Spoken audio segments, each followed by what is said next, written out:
Hello and welcome back to another edition of After the Whistle. It's Monday, October 23rd. I'm Arpan Lobo. And I'm Devin Deli. Tonight's lineup recaps a weekend where GVSU won 4 conference championships. We'll also take a look at some of the early homecoming festivities from around campus.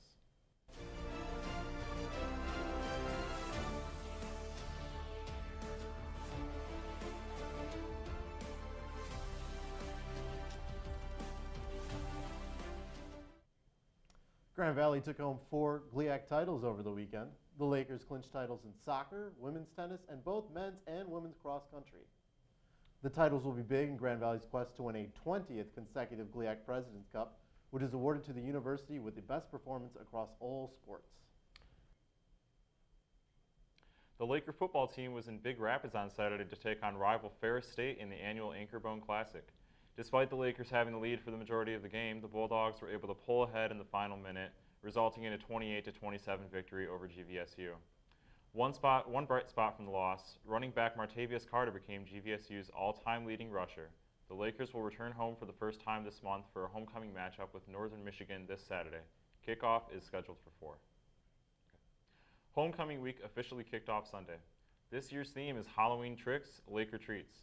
After the Whistle's own Connor Pena was on campus for one of the first events of the week.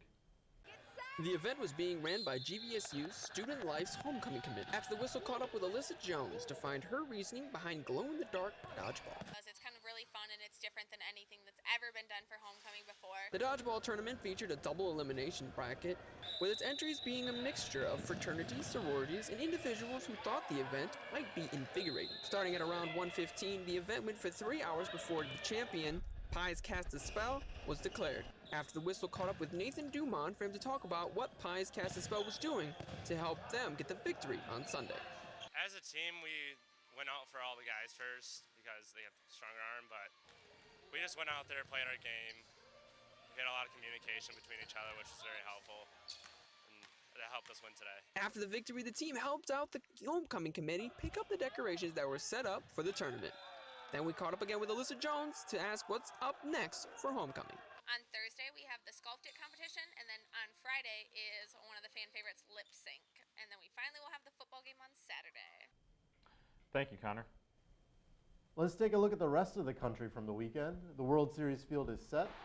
Justin Verlander and the Houston Astros will travel to Los Angeles tomorrow night to take on Yasiel Puig and the Dodgers in Game 1 of the series.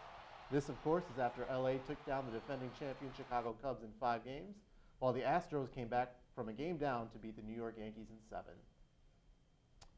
So Game 1 is tomorrow night. It's going to be an exciting series. How do you see it playing out? I think the Astros, their game on Saturday, really gave them a great chance of being successful in the World Series this year. I was super impressed with McCullers' pitching. I just thought they did very well, and I can see this playing out well for them in the long run. Yeah, the Detroit homer in me definitely wants to see my guy Justin Verlander get a ring. That being said, the Dodgers looked great that entire series. Even in defeat, they come back and immediately in Chicago to clinch. It was a big series for them. They did, yeah. I have to admit I'm a little bit bitter about Justin Verlander, but it is good to see him doing so well for another team.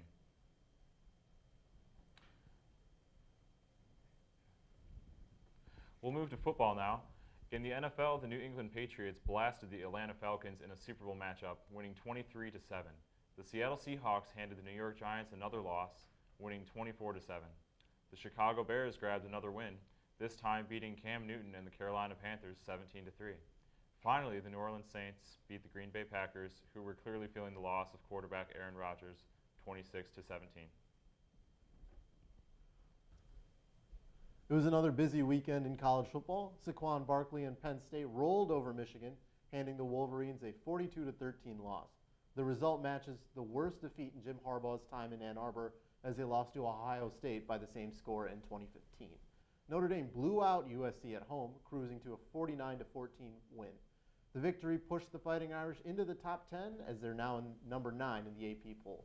Finally, Michigan State overcame a slow start to top Indiana 17-9 at home. Let's take it to the NHL, which had a full slate of action over the weekend. The Detroit Red Wings dropped their 3rd straight on Sunday, falling to the Vancouver Canucks 4-1 at home. Connor McDavid and the Edmonton Oilers fell to the Philadelphia Flyers 2-1, and the Anaheim Ducks handed the Montreal Canadiens another loss, rolling to a 6-2 victory. We'll close out tonight's show with some highlights from the NBA. There was a wild finish between the Oklahoma City Thunder and the Minnesota Timberwolves yesterday in OKC. Westbrook pops out. Butler is on him. Anthony for three. Get it! Get it!